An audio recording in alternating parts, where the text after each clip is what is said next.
کربلا نماز کی عظمت کا پیغام یہ وہی مہینہ تھا، وہی دن 10 محرم، جب وقت کی سب سے بڑی قربانی دی جا رہی تھی۔ نماز کا سمے ہو چکا تھا اور عالی مقام امام حسین نے اپنے لشکر کے سردار حضرت عباس سے فرمایا، دشمن سے کہو کہ جنگ تھوڑی دیر کے لیے روک دے تاکہ میں نماز ادا کر سکوں۔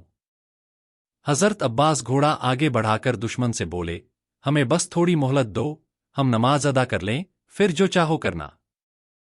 لیکن دشمن نے کہا، ہم تمہیں نماز نہیں پڑھنے دیں گے۔ یہ سن کر امام حسین نے فرمایا، ہم نماز کو نہیں چھوڑ سکتے، میرے رب کی قسم۔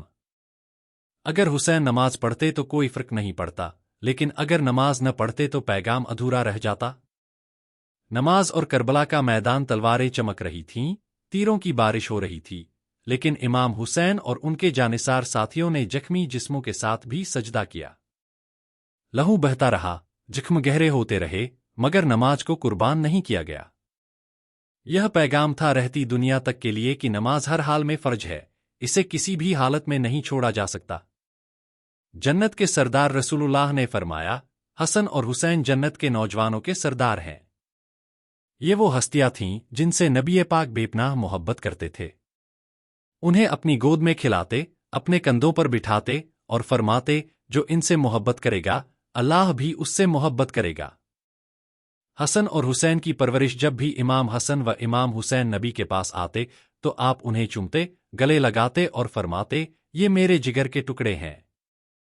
کبھی نبی انہیں اپنی گود میں اٹھاتے، کبھی کندھوں پر بٹھاتے اور صحابہ سے فرماتے، یہ میرے اہل بیت ہیں، ان سے محبت کرو۔ کربلا اور نماز کی شہادت۔ جب کربلا میں نماز کا وقت آیا تو امام حسین نے اپنے ساتھیوں سے کہا، ہم پر حملہ ہو رہا ہے، مگر ہم نماز کو نہیں چھوڑ سکتے۔ امام کے کچھ ساتھیوں نے دیوار بن کر امام کی نماز کی حفاظت کی، لیکن دشمن نے تیروں کی بارش کر دی۔ تلواروں کے سائے میں، نیزوں کے نیچے، امام حسین اور ان کے ساتھیوں نے سجدہ کیا، جانیں قربان کر دیں، مگر نماز نہیں چھوڑی۔ کربلا کا سبق، کربلا کا سب سے بڑا پیغام یہی ہے، نماز کسی بھی حالت میں نہیں چھوڑی جا سکتی۔ اگر کربلا کے تپتے ریگستان میں زخمی جسموں کے ساتھ تلواروں اور تیروں کے سائے میں نماز پڑھی جا سکتی ہے، تو کیا ہمیں کوئی بہانہ کرنے کی اجازت ہے؟ یہی حسینیت ہے، یہی اسلام کی سچائی ہے۔